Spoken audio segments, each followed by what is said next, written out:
What would happen to your organization if a key worker left tomorrow?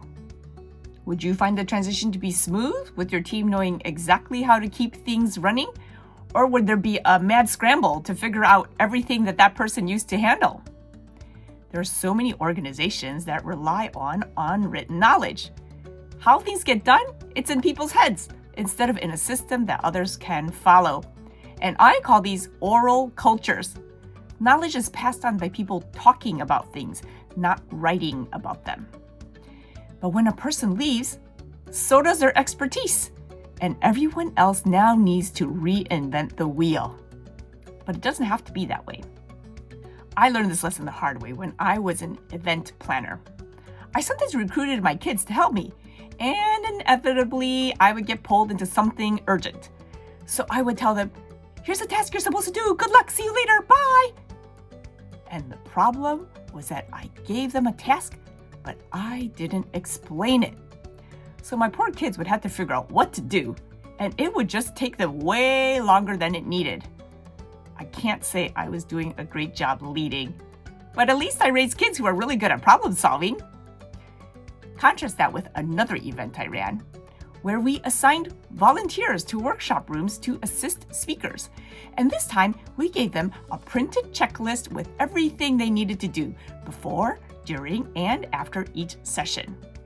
The difference was night and day. Instead of confusion and spinning in circles, there was clarity and confidence. And that's the power of a good checklist. It's also the essence of a standard operating procedure, also known as an SOP. SOPs matter because they help preserve that critical information so your team doesn't waste time and energy figuring things out from scratch. And they allow you to maintain consistency, efficiency, and growth, even when team members come and go. So, why don't more organizations have SOPs? Well, many leaders recognize the benefits of SOPs, but they still struggle to implement them. And maybe some of these reasons might sound familiar to you. We don't have time. SOPs feel like a luxury when everyone's scrambling to meet deadlines. Things change too fast. There's that fear that documentation will become outdated as soon as they write it. It feels too rigid. Organizations that thrive on creativity might not be thrilled about SOPs and worry that they'll stifle innovation. We don't know where to start. The thought of documenting everything can feel overwhelming. But here's something to consider. SOPs don't slow you down. They stop you from starting over. Not having SOPs creates more work in the long run. It leads to inconsistency, inefficiencies, and frustration when employees are forced to start from scratch to figure out things on their own. And there's more good news. SOPs don't have to be complicated. They just need to be useful. SOPs can be as simple or as detailed as needed. The key is to match the level of documentation to the complexity of the task. So, basic checklists. These are perfect for straightforward, repeatable tasks. Or step-by-step guides. These are useful for moderately complex processes where consistency matters. And then there's comprehensive manuals, best for intricate roles that require a lot of extensive knowledge. Your goal isn't to create unnecessary red tape and paperwork. It's to make essential knowledge accessible and easy to follow. When figuring out what SOPs to develop, one factor to consider is where your organization or team is in terms of life stage. Because as you grow, the need for process documentation changes. First, there's the startup stage, and this is where chaos reigns. These are the early days. Everything's moving fast. Nothing feels stable. And the processes change constantly. Everyone's just trying to stay on top of things. Who has time for documentation when you're just trying to survive? The key challenge here is capturing anything at all in the midst of the constant motion. Next, there's the stabilizing startup. This is where you start to recognize patterns. As the organization stabilizes, you notice certain tasks are starting to repeat. Leaders and teams realize we're reinventing the wheel too often. but they're still relying on memory or informal instructions instead of documentation. So the challenge here is committing the time to start documenting, even if it's at a basic level. Then there's sustained growth. This is where you start to balance chaos and order.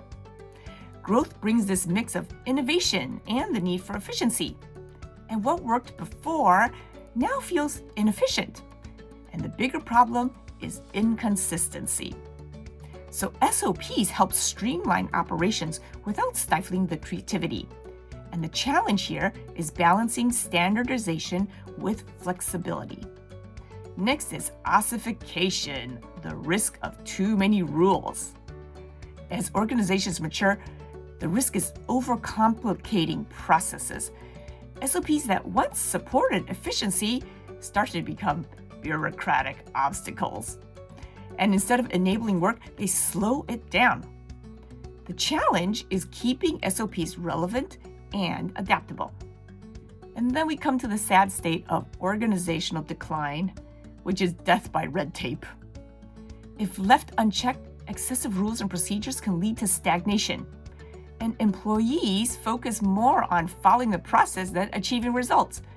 It feels like the tail is wagging the dog because it's all about following rules. Innovation suffers and the organization becomes stuck.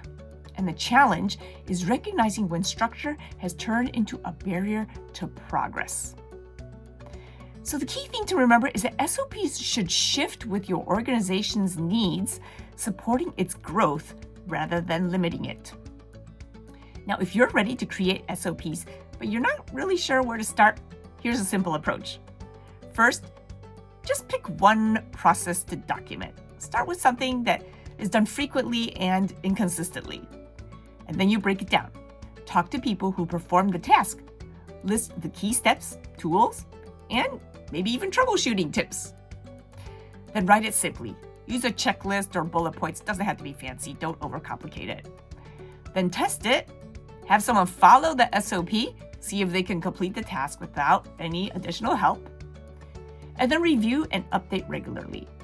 SOPs aren't static. Adjust them as your organization evolves. Make it easy to find. Store your SOPs in a central, accessible location. I can't tell you how many times they're located on everybody's different computers and no one can find them. So SOPs aren't about bureaucracy. They're about clarity. They free up mental energy, prevent knowledge loss, and help your team work smarter, not harder.